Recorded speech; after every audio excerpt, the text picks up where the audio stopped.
Hello and welcome back to Portugal News in Central Portugal. It is a lovely day here today. The temperatures have finally dropped, so we're in the high 20s now as opposed to the high 30s and low 40s, which is a relief because the fires were getting a bit out of hand. We had one quite close to us in Lusar, which has luckily been put out now. Thank you to the bombeiros for all their hard work, but yeah, there's a couple that are still going, so it's not been great here with the fires, but the situation's looking a lot better now that the weather is a bit cooler, and the bombeiros have done an amazing job. I thought, since we're doing a renovation journey here at our house in Central Portugal, it would be an idea to show you what the house was like when we first came to view it. We'd done a research sort of trip to Portugal before we moved here, and we'd looked at a load of properties then, and then once we moved here we rented and we looked at a load of properties then, and this house was the first one that we went to and we went, wow, okay. And Dave and I sort of looked at each other and went, we could do this, we could turn this house into a proper home. But I've shown you like some bits of what the house used to look like. Obviously we're far from finished. I think we're about halfway, so it's a good place to join us. But I don't have any video footage of how the house was when we first bought it, but I do have some photographs, and I thought for this week's vlog I'll show you some of the photographs that I took when we first came to view the house, because it looks quite different now. Also this week I've been doing some plans for Dave, so in the first half of the video I'll show you photographs of what the house used to look like when we first came to see it and when we bought it, and then in the second half of the video I'll talk to you about the plans I'm doing for Dave, for using the topographical survey, so proper accurate measurements and plans for Dave, so we can get on with the renovation, because we're in a position now where we can really get on with the house. So you've joined us at a good point. We're halfway. It's not been easy. The last 6 years haven't been easy, but I feel like we're really getting somewhere now. So if you've just joined us, please don't forget to subscribe, and you can keep watching our renovation journey as our house here in Central Portugal on a mountain in the middle of a forest progresses, because we're really getting somewhere. So this is what the house looked like when we first came to view it. Hopefully you can see it's quite different to what it looks like now. The main thing we liked was the location. So the location is absolutely beautiful here. You will have seen it more recently in the summer, so obviously it looks quite different in the summer, and these pictures were taken in the winter, but it was a beautiful winter's day. The house hadn't been lived in for some time. The owners were the grandchildren of the people that bought it and built it, and even they had only been using it as a summer home, so they weren't living here. So it had been empty for some time. Obviously it had deteriorated from the weather and from people not living here, so there was some sign of deterioration, but it was a beautiful spot and its structural bones were sound. It just needed quite a bit of work. Dave's looking at the chimney and the bread oven there that he's gonna take down. This is the downstairs, the loja or adega, the Portuguese call it, which isn't any different now really, other than it's full of stuff. But we're going to renovate all of this downstairs area. We've done a little bit to this room and turned it into a guest bedroom, but there's still quite a lot to do downstairs. And then upstairs where we've been living, we've done the most amount of work. So this corridor coming into the bathroom, that's all been cleaned and painted, and we've vlogged doing up the bathroom on the balcony, making that a bit more livable. So Dave's done a bit of the electrics, and the biggest change you can probably see upstairs is that there's no rooms anymore. So this was the kitchen with a huge big hood that we took down, well Dave took down. The whole kitchen had to go, and all the internal walls we took down, and we had to get rid of all the old furniture, everything that was in here. We got rid of, we took to the tip, so everything got recycled responsibly, but all the internal walls have gone, because we knew we wanted the upstairs to be open plan, and we also knew it needed a new roof, so that was the first thing that Dave did. So Dave's a roofer, that's his main trade, although he can do everything. His main trade is roofing. So I think the roof would have put quite a lot of people off, because there's quite a lot of damage to the roof. There's a lot of water coming in, but obviously Dave being a roofer, that didn't put us off, and also we were renting. It wasn't like we needed to move straight in here. So this was the old living room, with bright pink walls, which we've taken down, and this is the view from the upstairs, which is absolutely beautiful. So yeah, all the previous owner's furniture was still here. We had to get rid of that. All the pink walls that remained, we've painted over. All the lino off of the floors we took up.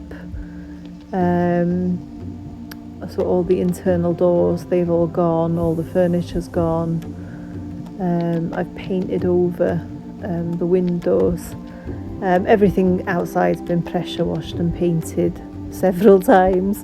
That old wall came down and we rebuilt it. It's a beautiful house, and we knew its bones were good, so we weren't put off by the things that needed doing straight away. I've been really busy this week planning how we want the layout of the house to look when we've finished, and I decided to use the topographical survey that we commissioned to get done when we bought the house, for measurements and also layout. So before we bought our house, we paid for a topographical survey, or actually the sellers, they paid for the topographical survey as a condition for us to buy the property. We'd read on several Facebook groups and heard firsthand that after people had bought property here, they'd found out that it wasn't the size that they thought it was, the land wasn't the size that they thought it was, the house wasn't the size they thought they were buying. A lot of people even buy without even seeing property here, which I just think is absolutely bonkers, because a lot of what you see online, and certainly what you see for sale, isn't actually what's for sale. So we insisted on a topographical survey being done of our house before we bought it, and it was about €350 at the time. I think now they're about 550 euros, and what you get is someone will come and measure what the land is meant to be, what the house is meant to be in terms of size, also what's the designation of the land. Is it rustic? Is it rural? Is it bruta, so a building land? And all these things are super important and massively change the value of the house. So that's why we insisted on a topographical, well, Dave did all this research, and he insisted on a topographical survey being done of the house. Now, what's fantastic about that is we know exactly the size of everything. We know the exact size of the land, the boundary, and the size of the house, exactly where the windows are, exactly where the doors are. We're in a position to do some more work on the house. And Dave said before we do anything, he wants me to do proper plans. So Dave has worked with people, a lot of people now. Before we even came to Portugal, he would be given instructions on how to renovate properties, either by the owners, or he'd work with interior architects, or he'd work with designers, and they would give him plans of what bathrooms, kitchens, everything really, whole house renovations would look like. And there's quite a difference in Dave when he works with people that have given him the correct measurements and people that have given him incorrect measurements. And I know with kitchen fitters and also tilers, everything, if people have the wrong measurements when they do building work, it can be pretty, catastrophic. There's ways around things, and Dave's always like having to work outside the box. But something that he really insists on is there's plans to work from. You don't have to pay an architect, you don't have to pay a planner. It's just that whatever instructions Dave's given, there's drawings and there's measurements and there's a plan, and it doesn't necessarily have to be like a detailed order of work. It just has to be in black and white, written, what's being done, and with accurate measurements. So I said to Dave, that's really, really easy. I'll just use the topographical survey.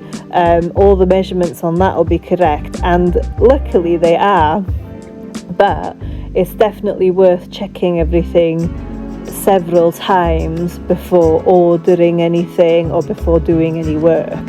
So that's what I've been doing this week. I've been creating plans for how we want the layout of the house to be, where windows are going to be, where doors are going to be. We can't really change that externally. Internally, obviously, you can already see we've done a huge amount of work.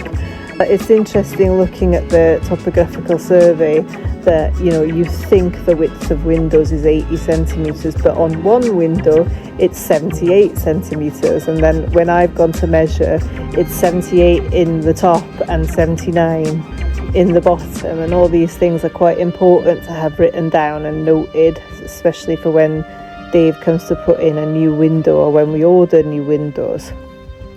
So this is what I've been doing all this week, and I've been scaling up the topographical survey. So the survey we got was tiny, so I had to use Dave's magnifying glass to look at the numbers.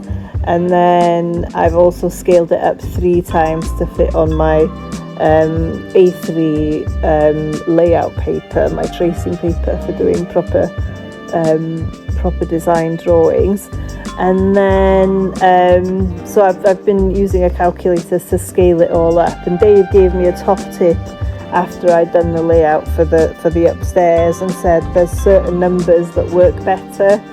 So I scaled it up by 3, and he said, well, actually some numbers work better and are easier to work with, like the number 4 and 5 apparently are much easier to work with.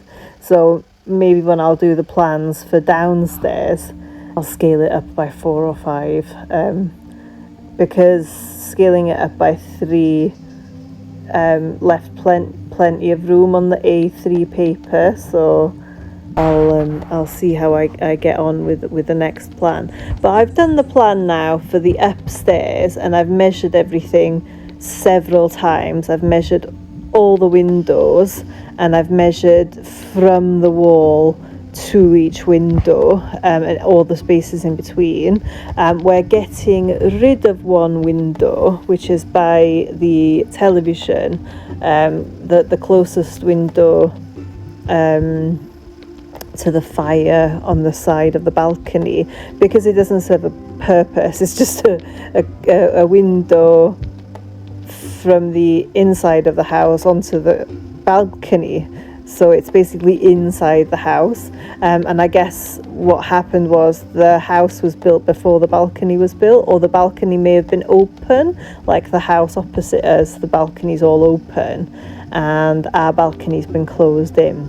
So that window no longer serves a purpose, and that window is going, and we're going to create a sort of entertainment area there, because we've just got a new television, and where it is now is too close to the fire, because that fire that we have pelts out heat. So the brand new nice television needs to be further away from that fire, so it's going to be where the window is. I needed to make sure that I measured them accurately, and the space in between them, so we knew what all the wall space was. And then the main measurements that's needed for the upstairs is where everything's going to go for the new kitchen. I've been looking at Pinterest for interior design tips on the layout of kitchens, and my understanding is that there needs to be a triangle from the fridge freezer is one area, to the oven, the cooking area, is the second area, and the third area is the sink, and you need your dishwasher by the sink. So those are your three areas, and they need to make a triangle where it's a convenient journey from those three areas. Now we've been back and forth on whether or not the kitchen is going to be an L shape or whether the kitchen is going to be a U shape. For me personally, I would like the kitchen to be a U space for a U shape for storage, with the oven in the middle, the fridge to the right, and the sink to the left in a similar area to where it is now by the window. And then the table is going to be in the middle with all the chairs around it. So it's not going to work as an island, but I think if we do a U shape, that's a huge amount of counter surface area to work, so I won't need an island. And then the left, or if you're coming in from the door, the right of the entire upstairs area will be designated to the kitchen dining. And then the left, as you come in, where the fire is and the entertainment station, that'll be our living room. And then we'll have a big L-shaped couch facing the television and the fire, and there'll even be a room for another double sofa, or at least a single sofa, because the space is so big. Now the final decision that we need to make about the layout of the upstairs is where we're going to put the stairs. Now, because I just thought you're missing out on a lot of stuff that happened before we started YouTubing. So I'm talking about the house, and we've obviously been talking about the house for 6 years, and we've not been YouTubing that long. So a big thing that Dave and I have talked about a lot is where the stairs are going to go, and I initially liked the idea of the stairs going down the middle.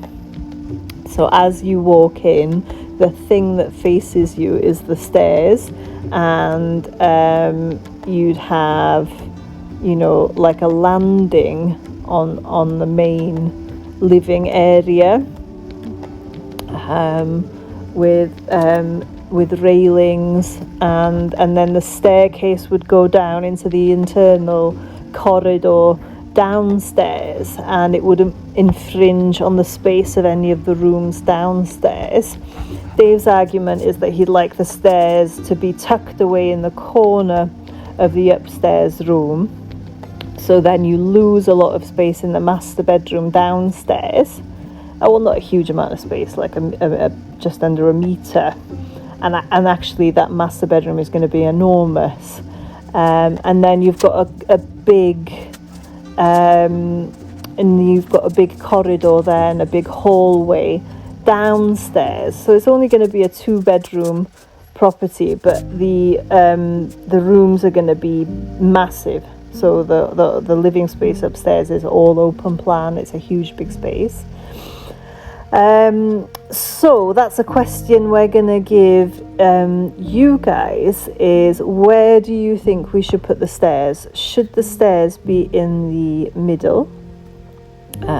Should they be in the middle? As you walk in, you see the stairs going down to the downstairs, and then when you come in downstairs, you're faced with stairs going upstairs. Or should we have stairs tucked in the corner, out of the way, and downstairs you don't even see them, they're sort of out of the way? Please let me know in the comments what you think, because we've been back and forth and back and forth and back and forth as to where we should put the stairs. And then the design of the stairs is something, again, that we can't decide on.